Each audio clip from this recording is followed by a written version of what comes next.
Hello, everyone. Welcome to our ReggieCon panel discussing the magic fish. We are thrilled tonight for you to join us during the celebration of LGBTQ plus History Month.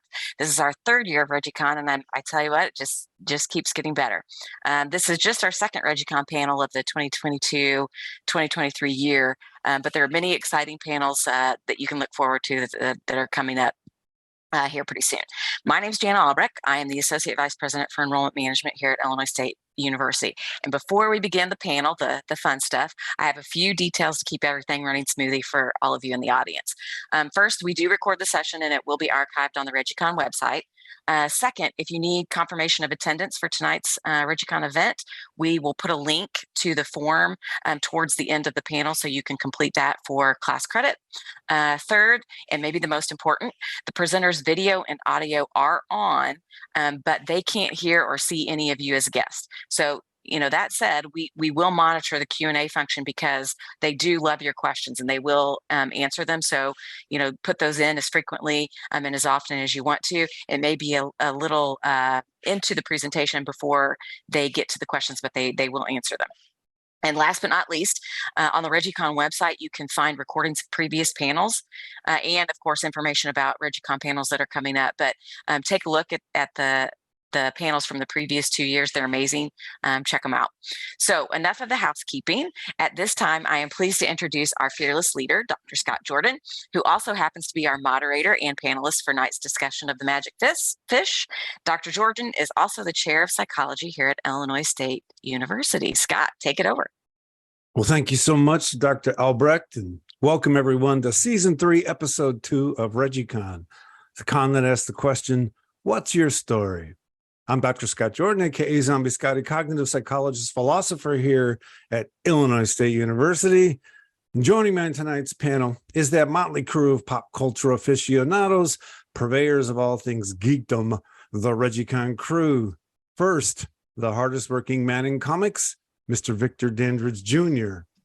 Victor, please come on in, introduce yourself, and tell everybody a little something about who you are. Of course. Hello, I'm Victor Dandridge, the hardest working man in comics. I'm a self-publishing comic creator from Columbus, Ohio, phenomenological narratologist, as dubbed by the ReggieCon crew. And I'm generally the guy that loves to just geek out about the comic material that we discuss because that is my world.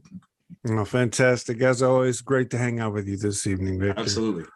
And also on the ReggieCon crew, my colleague and partner in all things nerdy, Dr. Eric Wesselmann. Eric, please tell the audience a little something about who you are. Good to see you all. I'm Eric Wesselmann. I'm a social psychologist and professor at Illinois State University, and I love to connect psychology topics to popular culture stories. Professional nerd. There you go. So our other ReggieCon crew member, Dr. Vanessa Hintz, won't be able to join us this evening. Vanessa will miss you, and we look forward to being with you next month during next month's ReggieCon panel. And now, ladies and gentlemen, it is my extreme pleasure to introduce tonight's guest panelists. Coming to ReggieCon from the doctoral program in school psychology here at Illinois State University, Ms. Farhia Osman. Farhia, please come into the ReggieCon room, tell the audience a little something about who you are, and then tell us why you like comics so much. Okay, I am from Twin Cities, Minnesota. I have identified as a comics fan, I would say, for a long while. It started off with watching the original X-Men movies, and then after that, kind of getting involved into wanting to know the source material. For the most part, I love graphic novels, which is why I was very excited about tonight's guests of tonight's media, but for the most part, a nerd and comic fan. No, well, we're thrilled to have you here, and we look forward to hearing your insights on the magic fish. Also joining us tonight on the ReggieCon panel, our dear friend, Miss Lorran Garrison. Lorran, please come into the ReggieCon room, introduce yourself, and say a little something about who you are. Hello. Thank you so much for having me. My name is Lorran Garrison. I'm a school psychologist out here in San Diego. I'm also an author and writer. Our newest book, The Ghost in the Maze, just came out last week. It's on Amazon. Grew up on the island of Guam, and one of the very few Black, Indigenous, people of color, school psychologists. And so very important for me to connect students with mental health and stories that they love. Thank you so much again. No, we're absolutely thrilled to have you here, and we're very much looking forward to your insights on the magic fish. So before we begin talking about this fantastic graphic novel, we have to thank those people working behind the scenes who make us look like we know what we're doing every single month. So first of all, special thanks to Dr. Amelia Noah Elkins, who unfortunately for us and fantastic for her has taken a new position at another university. So we want to thank Amelia for all her efforts on our behalf and wish her nothing but the best in her future endeavors. Also, as you already met, Dr. Jenna Albrecht, then Mr. Sean Thornton, who does all the beautiful graphics for everything ReggieCon, Miss Danny Schroeder, and Miss Summer Simmons, who make sure all the paperwork as it should be. We truly appreciate everything you do for us. And I got to find that. There we go. All right. So here's how ReggieCon works. I've asked each of the panels, Lord have mercy. I've asked each of the panelists to pick a panel from this graphic novel. I'll put the panel on the screen and give them a few minutes to describe it, and then the crew will talk about it, and then we'll move on to the next panelist. And the reason we use this format is because we think we can cover the major parts of the story by picking these panels and then gushing about why we love them so much. So, Victor, you're going to be going first. You sure you want me to go first? Yeah, I'm sure. Okay, I want you to go right, first, man. All right. And let me get to your image. Of course. Let me just share it first. Come on. All right, hold on. There you go. That's your image, correct? Not yet. That's not yours? We only see your desktop right now. At least as far as I can see. Okay, hold on. I guess I'll have to edit this out of the video. Hold on. All these productions. This is a live production, people. Okay. I'm doing my best, man. There you go. There we go. Okay. Right. So this is a very early image in the series, in the book.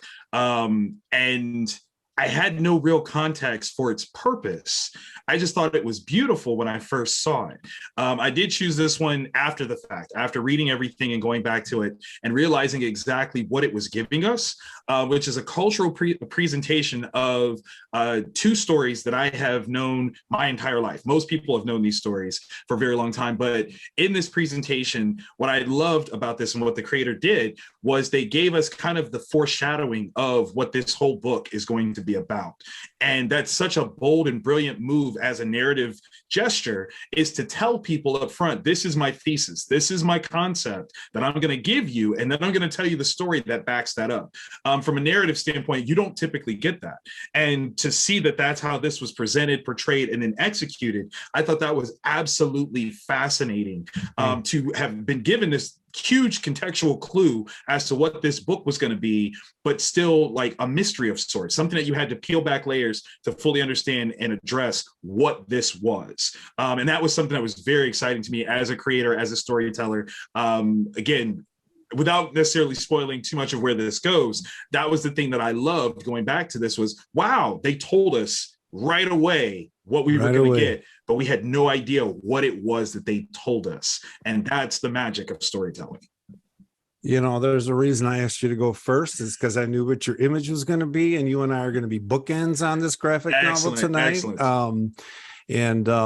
I'll just say, when I'll say something and everybody else jump in, but man, this thing is worth reading 5 times, right? Because every time you go through it, yes, you recognize how recursively the narrative works. Mm-hmm. And that's work. That's creative work, and it's brilliant creative work. And I was stunned. And this is, by the way, the author's debut graphic novel. That's wild. That's wild. Really an achievement. Anybody else on Victor's frame? I think what you're just talking about, Scott, of like, this is a book to be worth many times. In my head, when you brought up your image, my mind was blown because I don't think I recognized what it was going to be about. And like, I didn't see that. And I was like, I completely missed that panel. And once it got onto the screen, I knew exactly what you're going to talk about. And it's like, wow. Yes. Because it's like page 3. You're like, yeah. What? You know, and in my experience of reading this, I had no idea what to expect from this book either. So the potpourri of context that is littered throughout the whole thing, absolutely wonderful. And you also have multiple layers, right? So there's the sort of story theme of the fairy tales and use them to make meaning, right? So there's the text that you have. You also have just the visual symmetry of the way those panels are constructed on that page. You also then have the two different stories, characters, and they go back and forth throughout this, between these stories, as well as like the blue and the red, and you have different, the color shifts for different perspectives of characters, both within the real world, quote unquote, and then within the fantasy world, right? So there's just so many layers of digesting. So. Of course. I as a kid of the Disney era, I can say that I never contextualized the connection of those two stories, Disney princess ideas of transformation, desire for love, and what you have to give up in order to become. Had never put those together, but here it is in this book that goes, duh. It's phenomenal. And if I can be a little bit sort of, needling, those people that are like, they have an issue with a presentation of race for The Little Mermaid, you can see that this story suggests and outright states that is not a Anglo-Euro story. It is a universal story, and therefore anyone and all people could be represented by that. I just want to give that little, yeah. No, that's fantastic. Absolutely. All right, then. On that note, I think we will move on to Farhia's choice.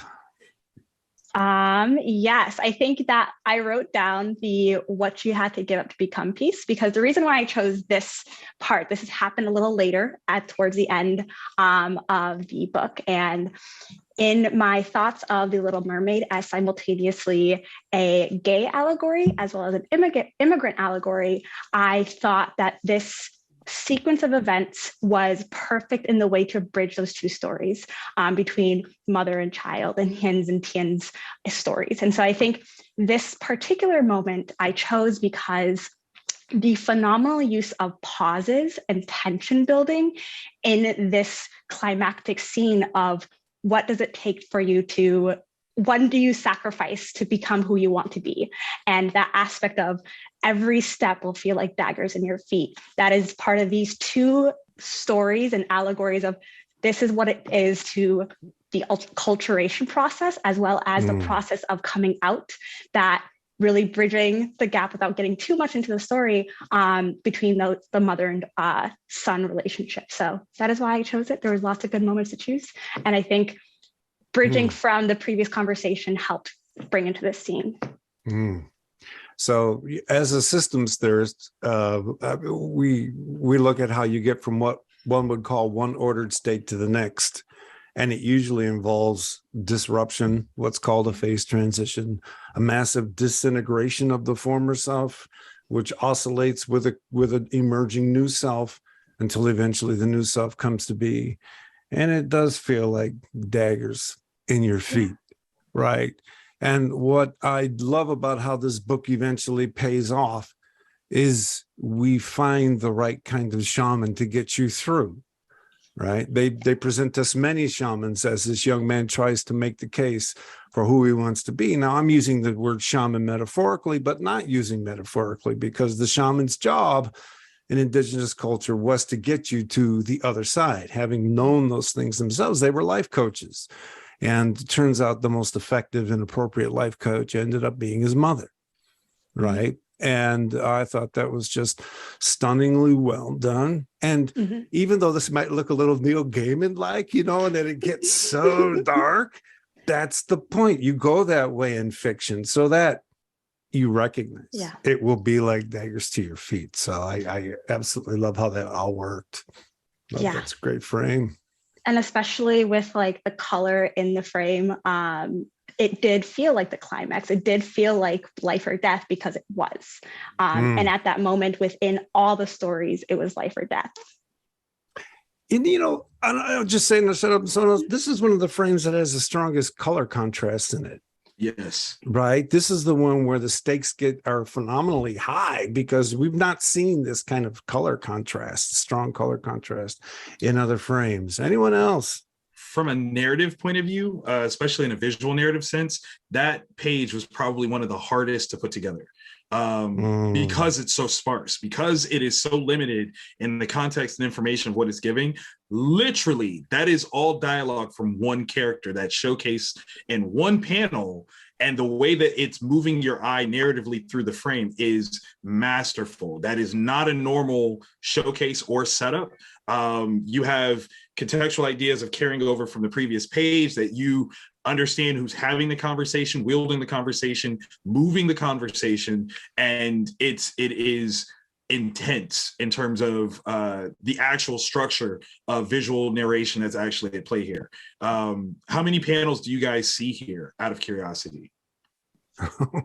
It's a quiz.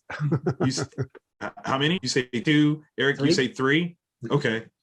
I see 4. Yeah, I see 4. The knife is 1, which takes you over to the sea witch. I see 5.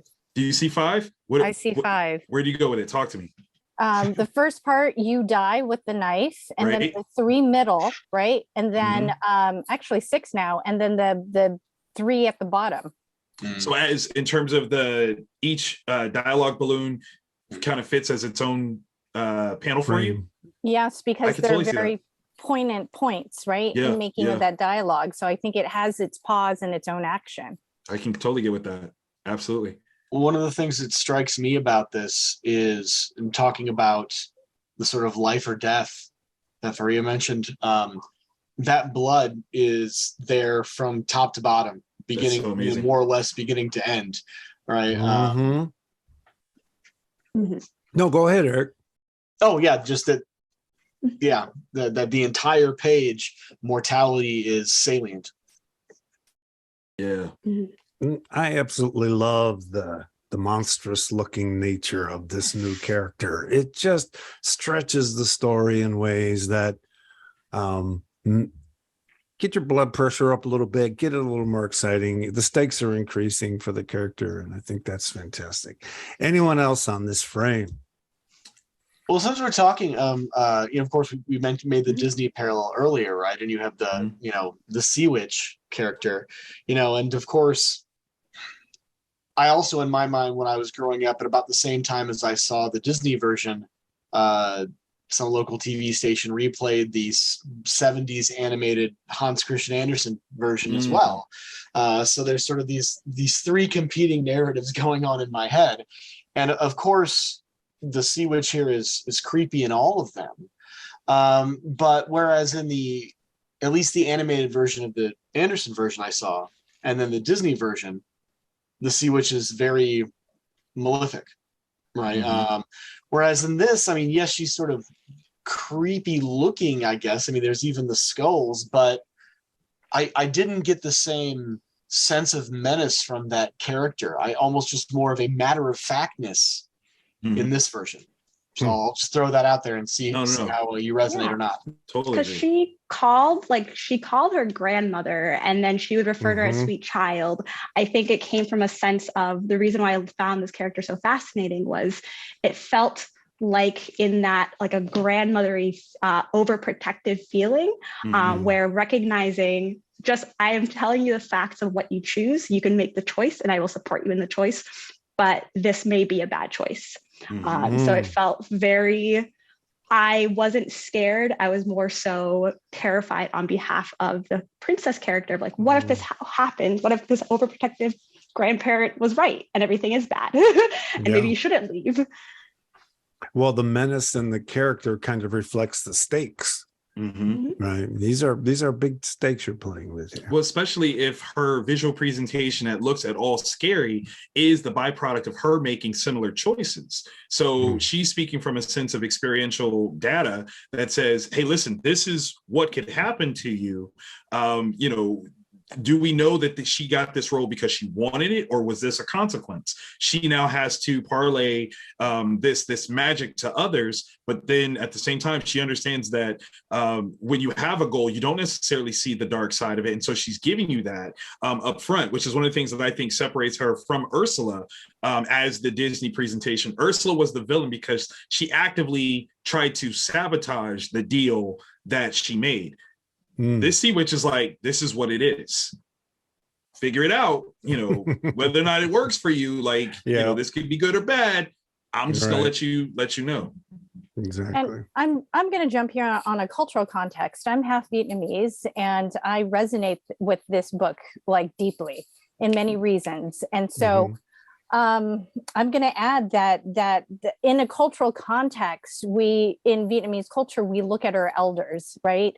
And we look at them for wisdom and guidance. And I was fortunate enough to be on a panel with Trung, and we had a deeper conversation of what it was like for him to grow up in the 90s and coming out and all of these things. And I'm a product of the Vietnam War. My family are boat people, and we did not have the fortune as he has with his family. Like, his family were much more modern as opposed to my family. And for him to be able to write this book and have his family be very supportive of him, I wish that, my Sea Witch, so to speak, was very much like the one here in the book. Right. So I think it's a really great reflection on culture and what it was like growing up for him in the 90s, as opposed to me in the 70s and 80s. Nice.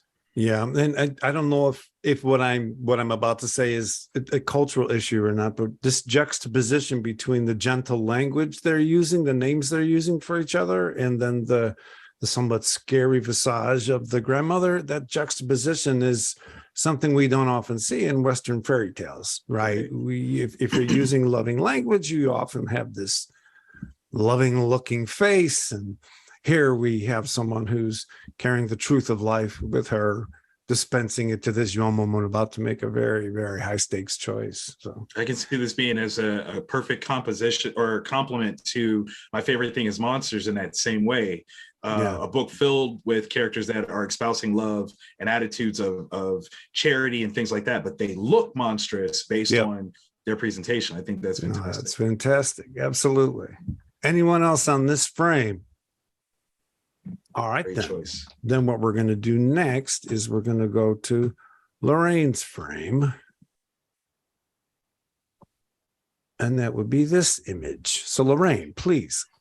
Whew, all right. As I stated, my family are boat people, and but my family came over in the 80s. And so we had family members lost while, trying to escape Vietnam during the war. And so my family is considered first generation Americans because they migrated over here. And I was born here in the United States. My other cousins are considered like also one because they moved here to the United States. But I consider myself not exactly two, not exactly one. So I'm 1.5. And so this really resonated with me because I didn't feel like I belonged anywhere, and I still don't feel like I belong anywhere. And I think that's really important that when I give my talks about recognizing Black, Indigenous people of color, we want to honor and recognize stories. And this is a beautiful story combining, an Vietnamese American experience with traditional Vietnamese. And as a matter of fact, I got married in an áo đai, which is what she's wearing. And I'm trying to cosplay that. And I couldn't, so I might have to draw the fish. But it's just, it really resonates a lot to me in that sense. Oh, that's beautiful. That's fantastic. Anyone want to follow up on Lorraine's comments? I just want to geek out about how gorgeous the artwork is. In terms of process of how this was done, I want to know. I want to know, was this use of white ink? Was this negative space? I gotta know. I'm so curious. And if it's not too big of a leap, Lorraine, I do want to give you your roses in your experience by saying that you feel like you didn't necessarily belong to any particular group. That actually has come out kind of evident in your description of yourself by saying that you feel that you're half Vietnamese, as opposed to just claiming Vietnamese, Filipino, like any aspect of it is yours, but to separate any percentages kind of showcases that feeling of, I don't know if I'm this or that. And I just want to encourage you to free yourself from any sort of separation and just claim it like you are, and own it, because there's nothing wrong with that. And any percentage amount means yes. So own that for yourself. Absolutely.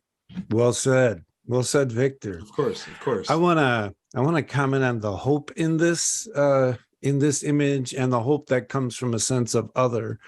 So, when in the opening frame where it's sort of talking about what it feels like to be someone who doesn't feel like they fit.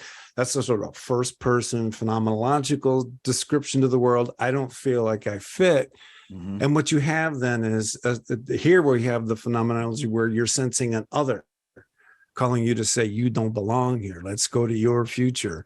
And so many people that are in this phenomenal space of not feeling like they fit, it's so hard to say, I don't belong here. I need to be somewhere else. And it's so gratifying to hear someone else validate your tension and then say, hey, you don't belong here. Let's find a way to move on.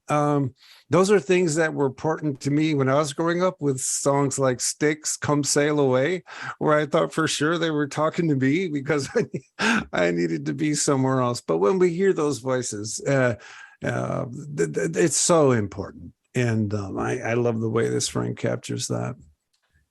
Can I also mention how much I love the context of practical magic here?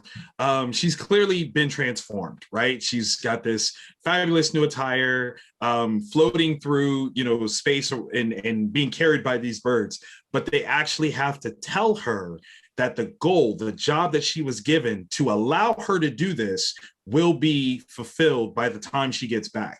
There's a sense of responsibility that even in a sense of mystical hope that she's been given by having this new attire, this new outfit, and being encouraged to go to the party, she still has a sense of grounded responsibility that says, I was given this task and I cannot leave because I said I would do this task. And the birds are like, the grains will be separated by the time you return. Like, trust us, as though what they have done so far isn't enough to free her from her own sense of responsibility. I think that's something that's beautiful, because in so many different ways we have big dreams, but so many times those dreams can be anchored down by senses of responsibility, and we don't necessarily know how to navigate those two things. And it helps to have that person come and say, dude, man, you should be doing this. Go for it. Go for it. because we do get ourselves wound up in a sense, the things that we quote unquote feel we have to do, right, that are very real senses of responsibility. Absolutely. Anybody else on that frame? So good. All right, then. Good choice, Lorraine. It was. We're going to move on to Eric here.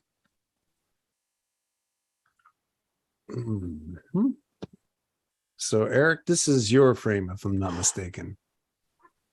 Yeah, so the actually the lower three on the right hand side are the ones that I'm really sort of resonated with. We've got Tien's mom talking to her aunt after going back to Vietnam, and sort of reconnecting with these stories that she grew up with that she couldn't remember.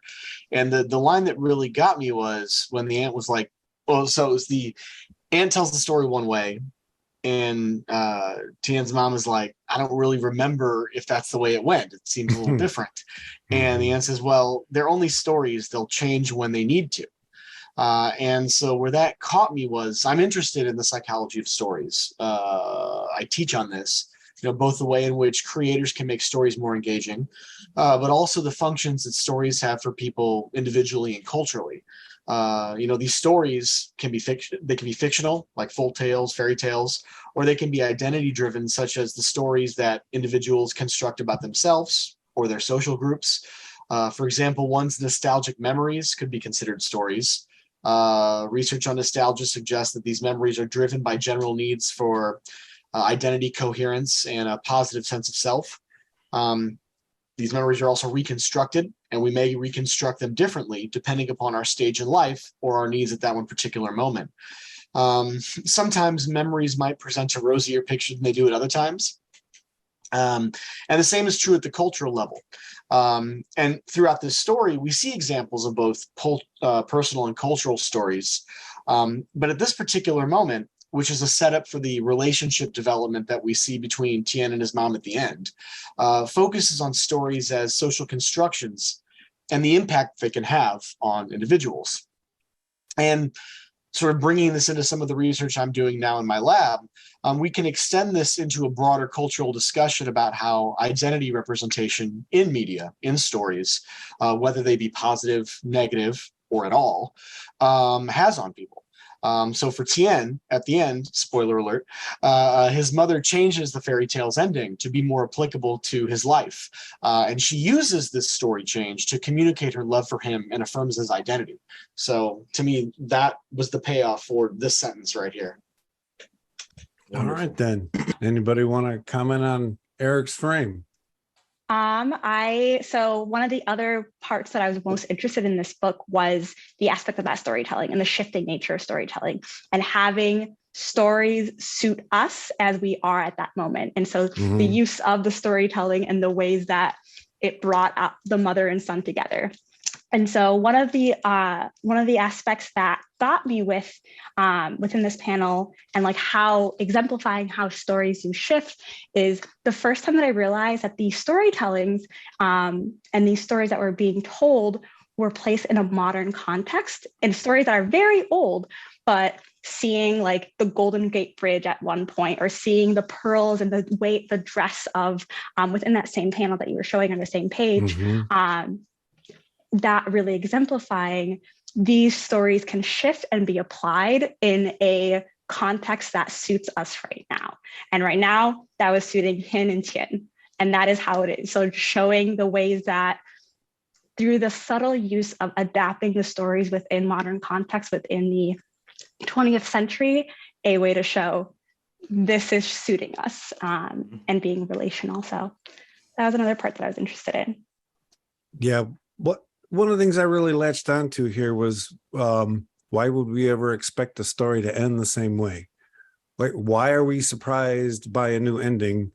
And what this reveals to me is just like our own identities, the stories that we hear over and over, they just become memories of the story. Our identities don't work for us until we don't think about them all the time.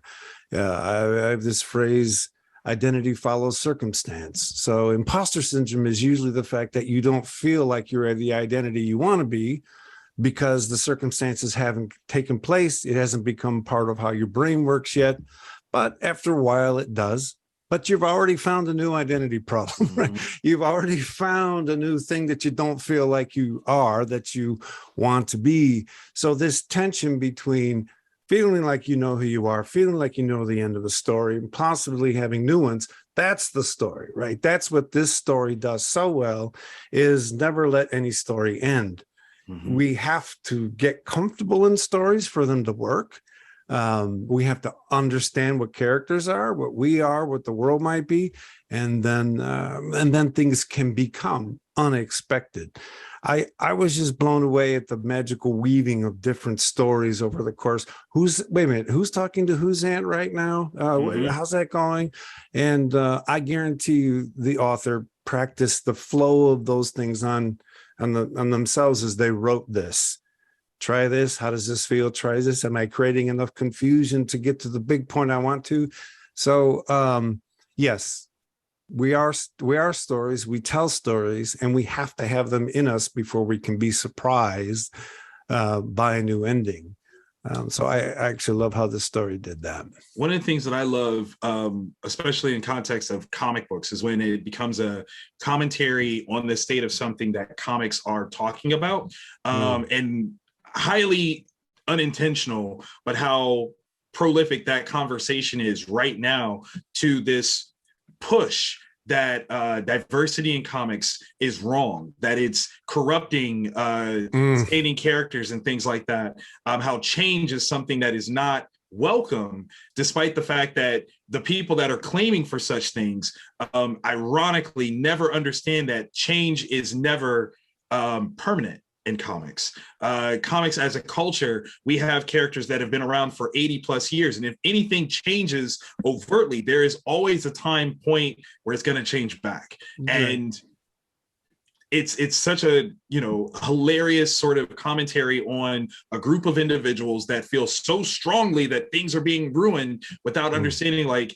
you can't ruin what is the same process that has always been there. Like, this has always been the flow. It's always going to change. It's going to do this, and then it's going to come back. It's going to do this, and then it's going to come back. You're not threatened by this change unless you're not willing to change your point of view, and that's your problem, not the context of the stories. Yeah, I love the fact how this story shows us how it works.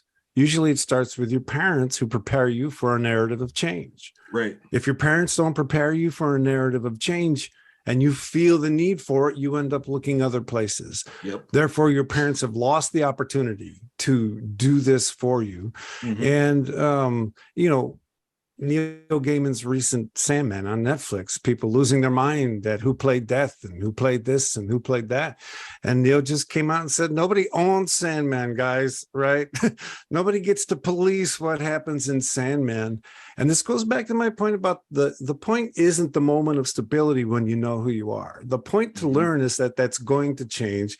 And usually when people are very, very surprised and mad when things change, it's because things haven't changed enough for them in their lives to be aware that stability and identity is contextual.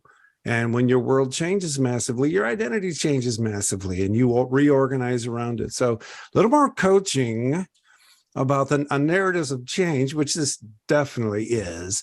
And then I'm not going to say we need to do it in Vital. All I'm going to say is if we don't do it, we end up with people who just hate surprise. And that's a loss. That's a cultural loss. Derek, you want to say something? I'm going to think on my feet here, because there's change, but also I'm almost a tension between stability and change, because at least psychologically, I mean, there's generally speaking this sort of motive for us to remain having a sense of coherence, however we're defining that at the time, right? And in the research on nostalgia, and they found this in cross-cultural samples, when they look at the experience of nostalgia and when they force participants to reflect upon differences in identity, there's almost this meta-narrative that a lot of folks will construct to say, okay, I had to have this perturbation to be who I am now. So even if I am completely different in some aspect that I was 20 years ago, I'm still the same person. Right. And so there's this shift in storytelling to try to make those dots connect. And so I'm just curious how we might think of this ebb and flow, this tension between change and stability, and what is that optimal level? Right. Well, I think everybody's always living in that tension. And if their circumstances don't change enough, they don't feel stressed, right?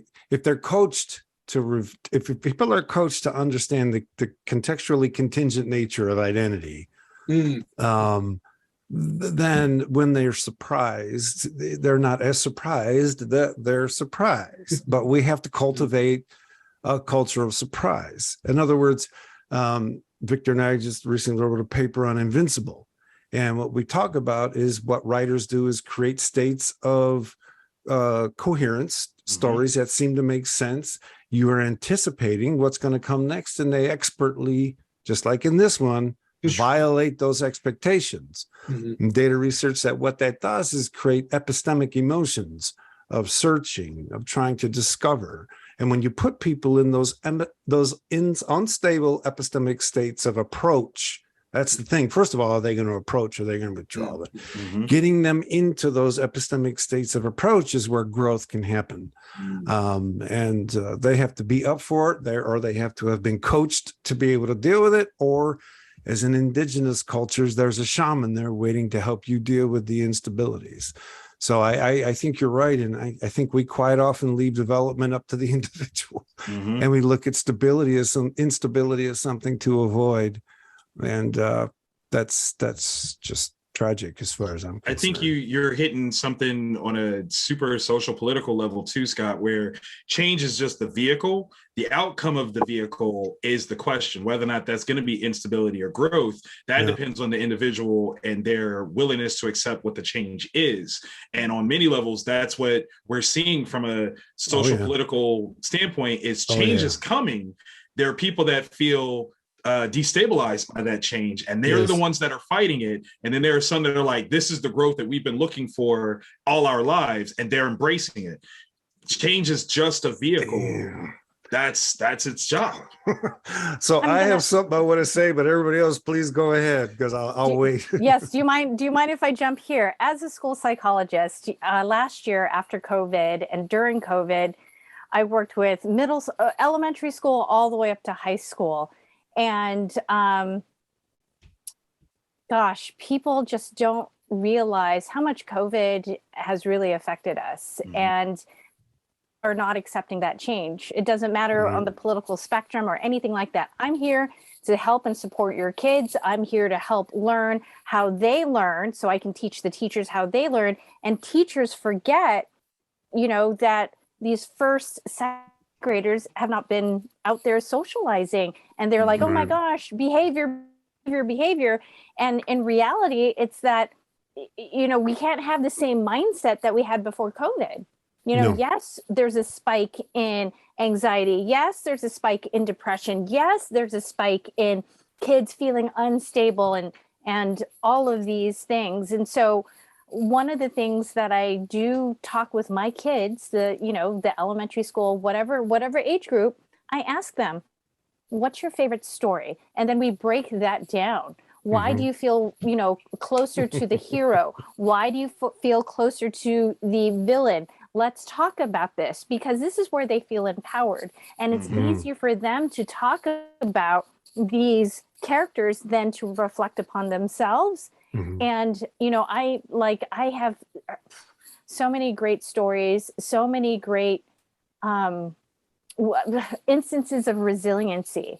And, these stories help us and they provide that for us. And, we have to embrace that, accept it, both as adults when we teach our kids and this is what we have to remind everyone. And I'm so grateful for panels like this, because, we're here to foster that, right? Maybe we are the shamans.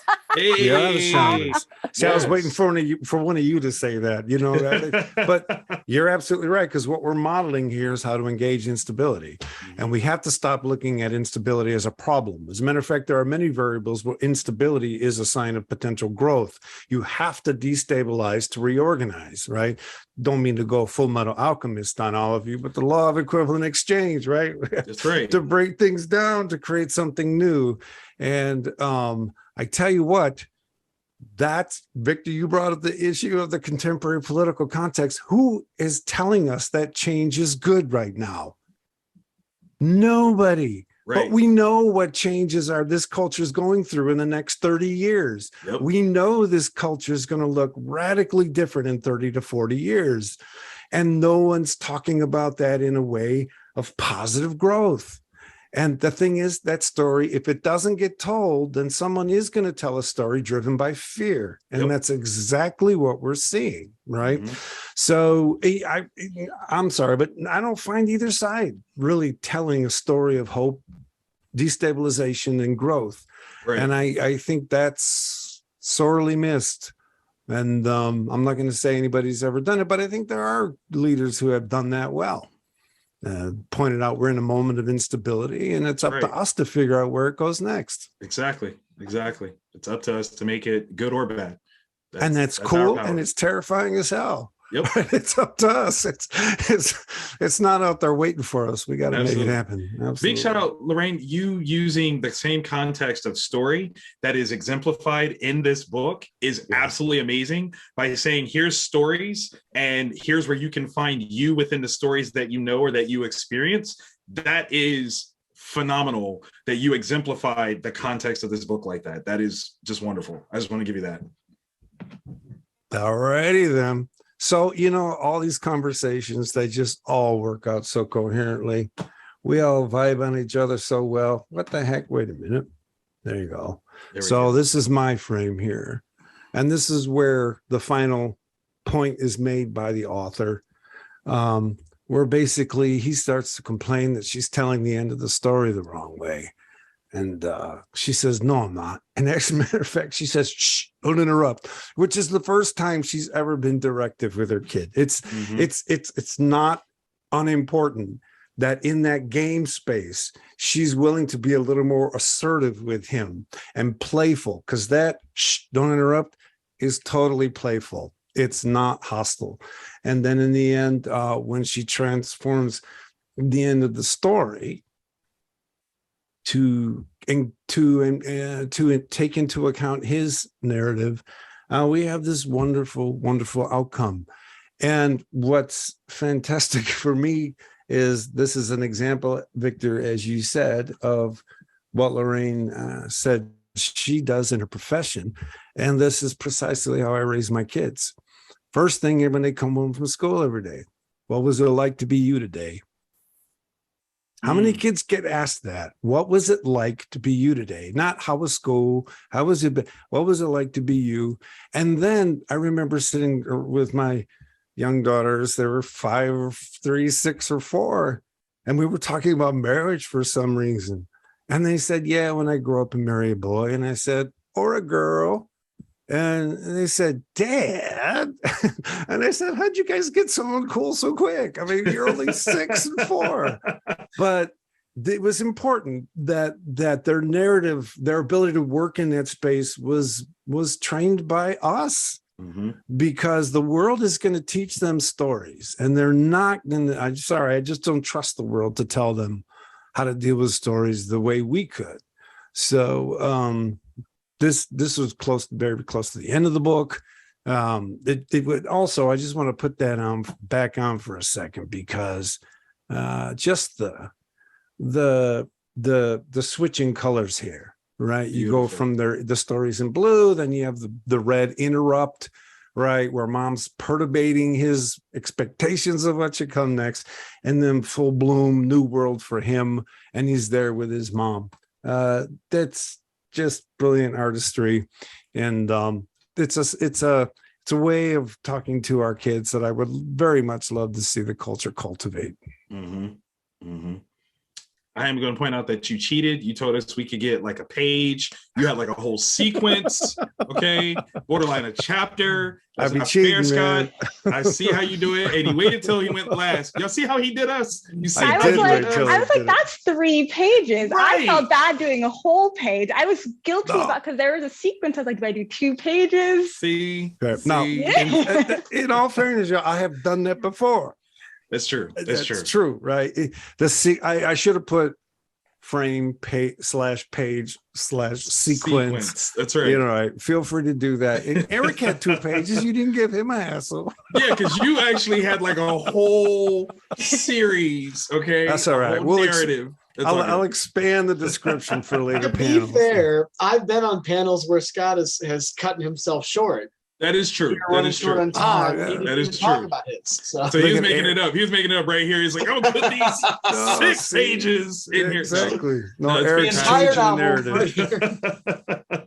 Eric's changing that narrative. I love it. I love it. Being a villain. There we go. Okay. Change in motion. Exactly. So, anyone else want to comment on that final frame? You're absolutely right that the way that it captures what his mom's goal was beautiful, because she and this is one of the things that I loved about this story, is that the collision of all these different storylines happening at once. I mean, there's so many things that they are almost separate in terms of their actuality, but that's how life works. Yes. I have no idea what happened to each of you today, but we've all kind of coalesced in this moment right here. And that's kind of what this is all these different things that have happened in their lives leading up to this moment have reached this fulcrum point that everything needs to come together. And she is the one that is asserting a power that says, let me get you where you need to be, that you didn't think you could get there for me. That's why we're having this conversation, because there were things that you didn't think you could do. You didn't have the words for it. We didn't have the language for it, but I'm going to get you there because you're my child. I love you no matter what. And this is what I've just learned from my experience for what I didn't have with my mom. And I'm going to save you from it. Like, so many things just kind of, it's beautiful. Yeah.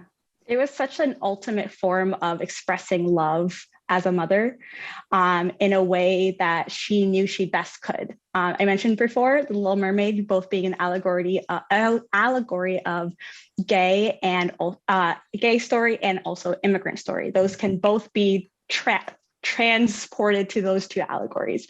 And thinking the way of going back to my previous point of, this is such a good story to end on, and this was the perfect story to bridge the gap.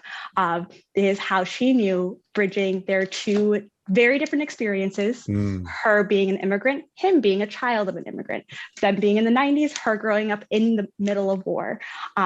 This is a way for her to give language to accepting and validating his experiences.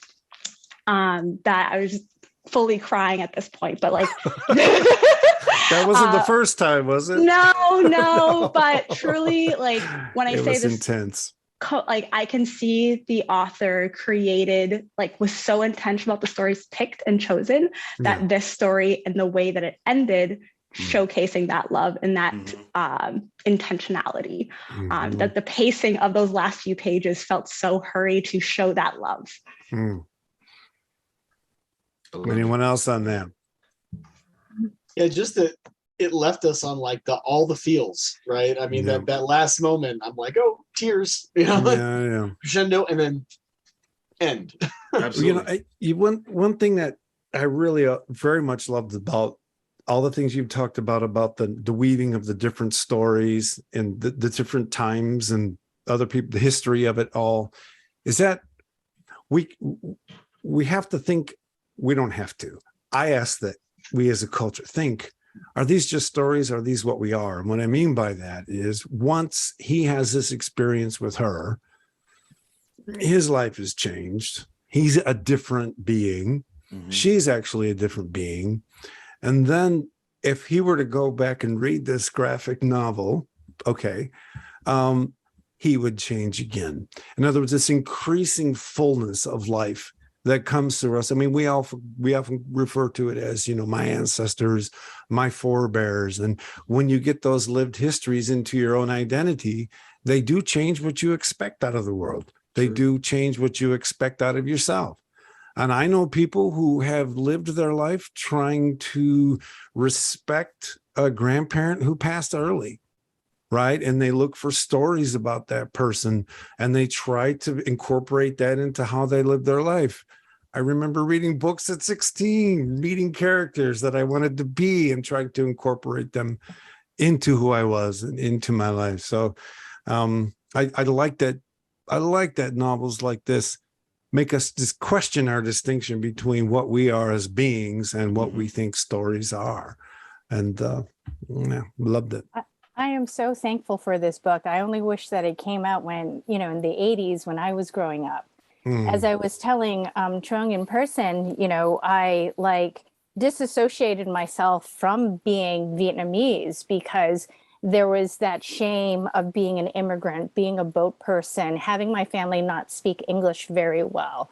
Right. So I distanced myself from that because my Vietnamese is not very strong. I never I attempted, but I never really went to, I tried to even learn it in college, but then I gave up. Right. So having this, it gave me so much hope while searching for my own identity at the ripe old age of,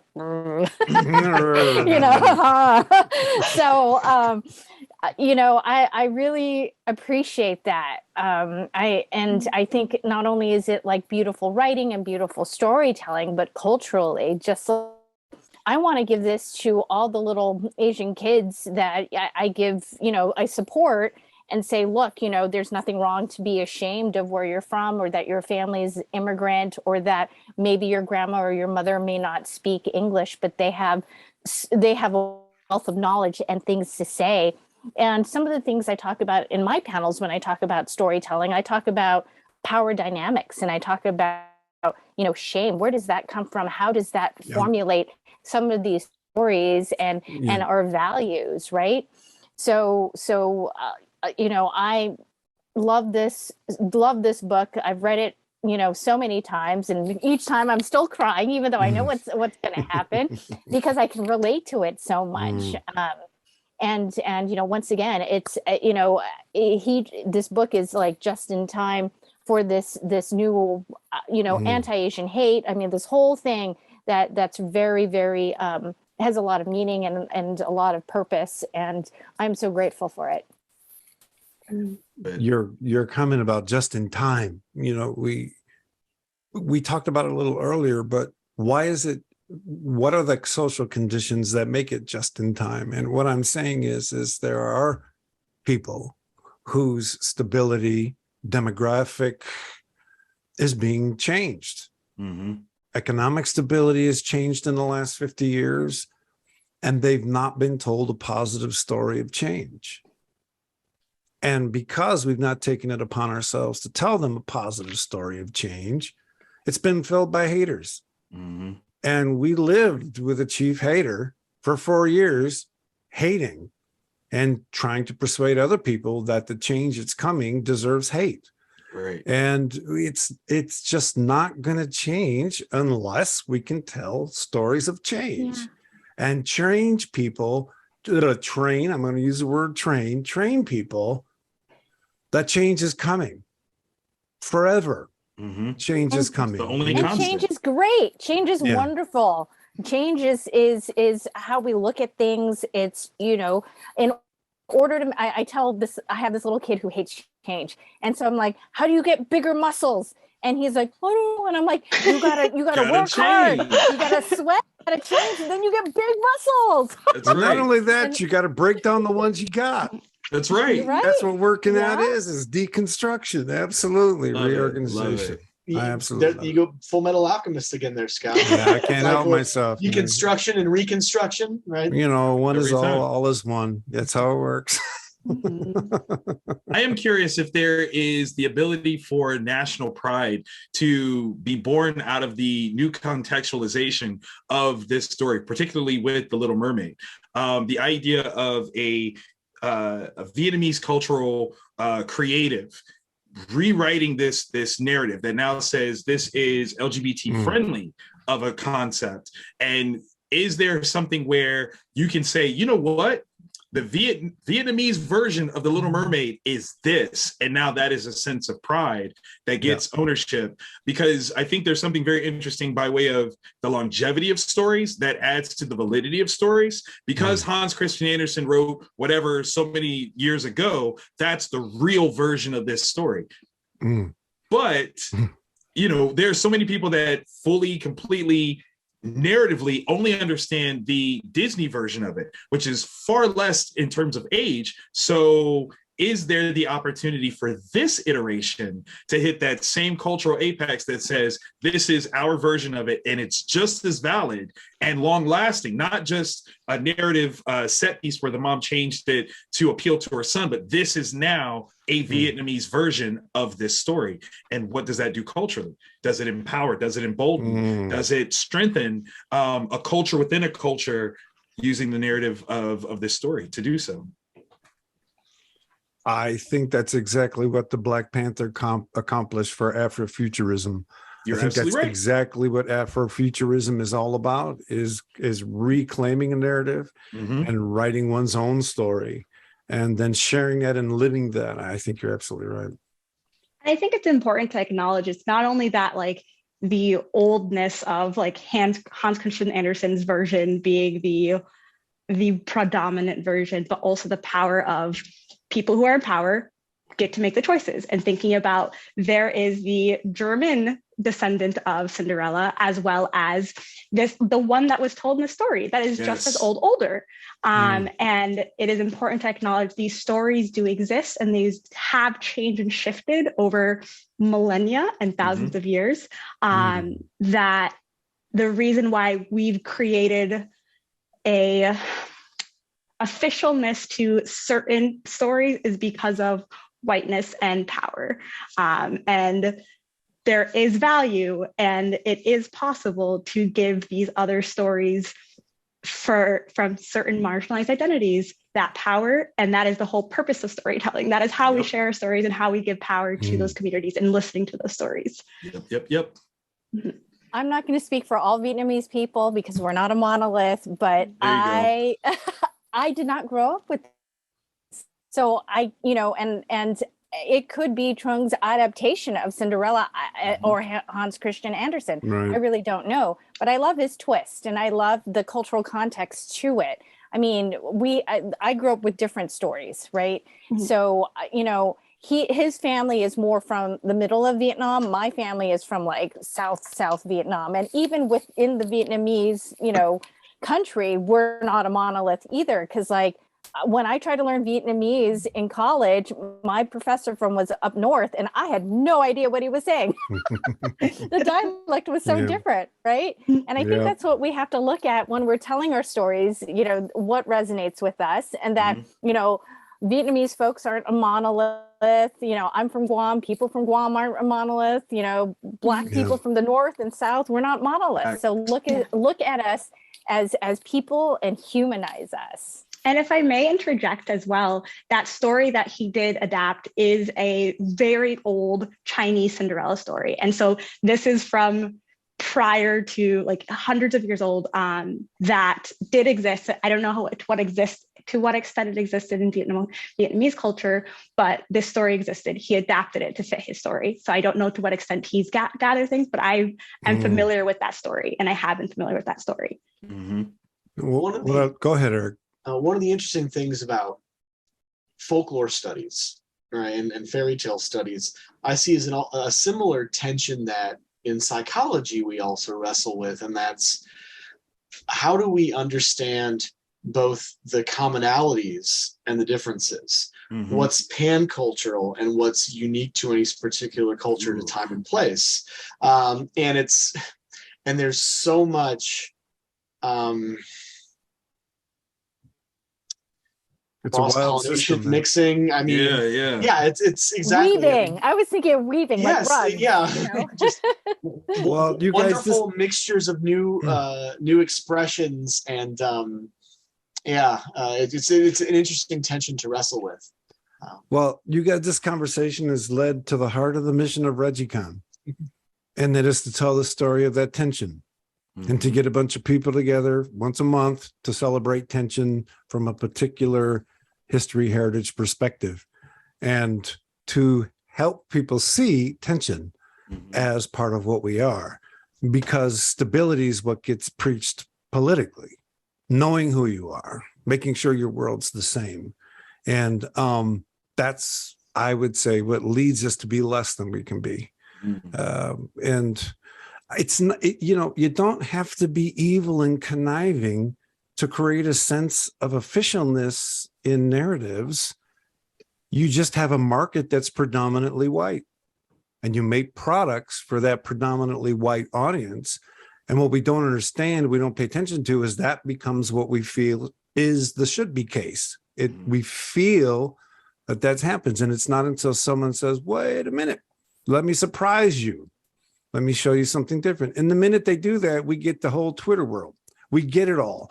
And that's always the case, is that some people can handle surprise, some can't. So I think we're going to start calling ourselves the ReggieCon Shaman Crew, and we're going to start a movement to tell the tense the tension-laden nature of identity, the contextually laden nature of identity stability, and get everybody a little used to the work it takes to be someone. And some people have to work a lot harder because they live in different contexts. And for me, that's the story. That's the story that this book tells, and that's the one I want us to tell. So, Janet, do we have any questions out there?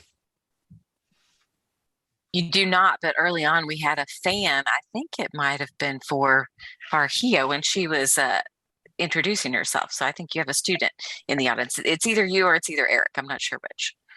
All right. You got a fan base out there. All right. Well, any other insights you guys want to share about the magic fish? This is one I'm gonna be reading a few more times, and I can't wait to share with my daughter. Yes. Hera, I think, will really enjoy this one. As she's getting older, life is becoming what life is. I think this will be one of those things that I give her that says, again, no matter what direction you're going, we're here, no matter what. Yeah. It mattered. Go ahead. Sorry. No, you go ahead. Okay. I was going to say, I think like this book mattered a lot to me in the ways of being a queer child of immigrants. I saw myself in a lot in Tien, that it'll also be something that I'll stick with, and then am excited to tell others to read. Just the way it depicts the practice of telling stories together. As a parent, I would get poetry out at dinner, and we would pass Saul Silverstein poems around the table, taking turns reading them, to the point where my kids can do Ickle Me Pickle Me Too faster than anybody on the planet in unison. And so one day I tried to up the poetry, and I got this big, thick book, The Vagabond, and I started reading it at dinner, and the kids hit it.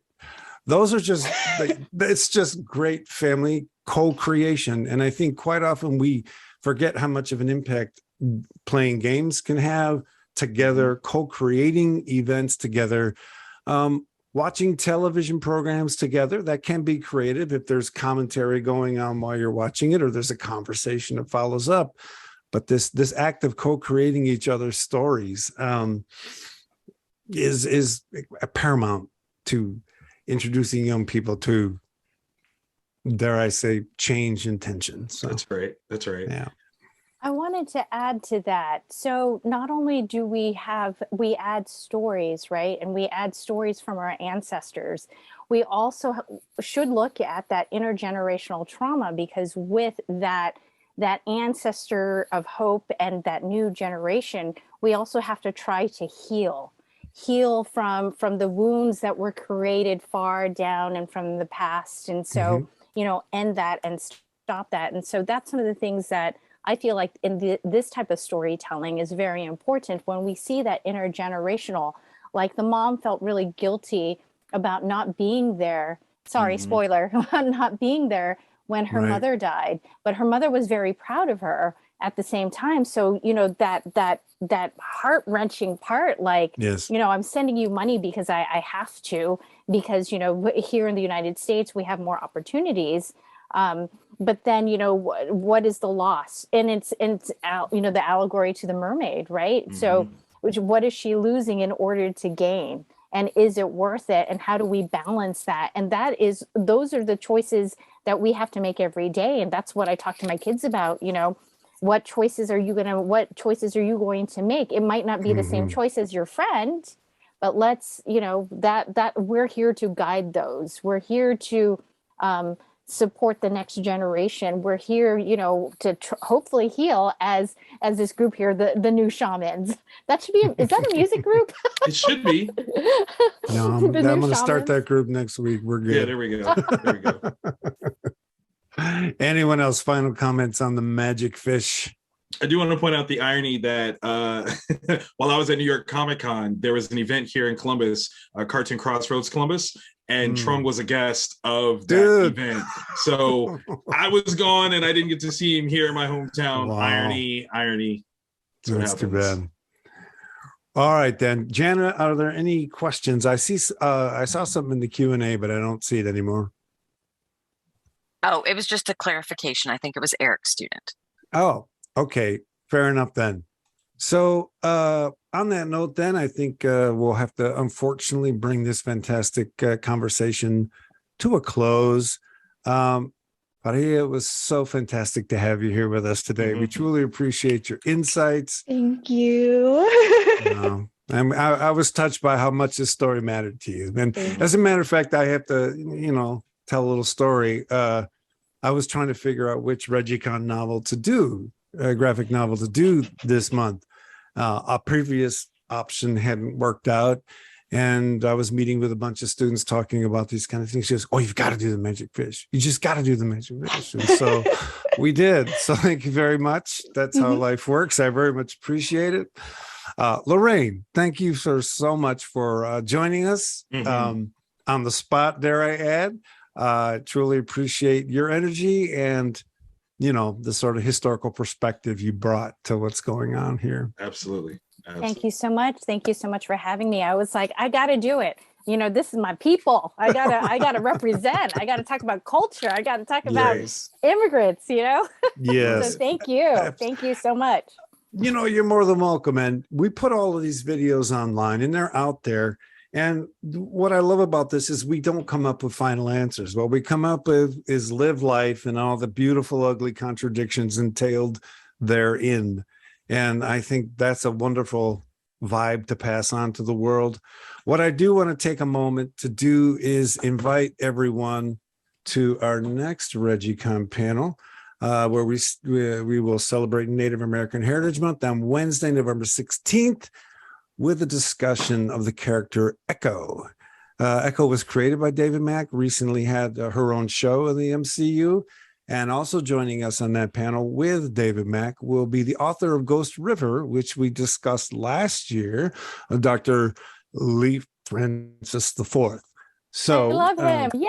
Yeah, he's fantastic. We really enjoyed chatting with him about Ghost River last year. So thanks to all of you out there in the world for attending. Thanks to everyone behind the scenes for making us look like we know what we're doing. Thanks again to our special guests, Farhia and Lorraine. Until next time, have a good evening. Bye, guys. Thank you. Bye.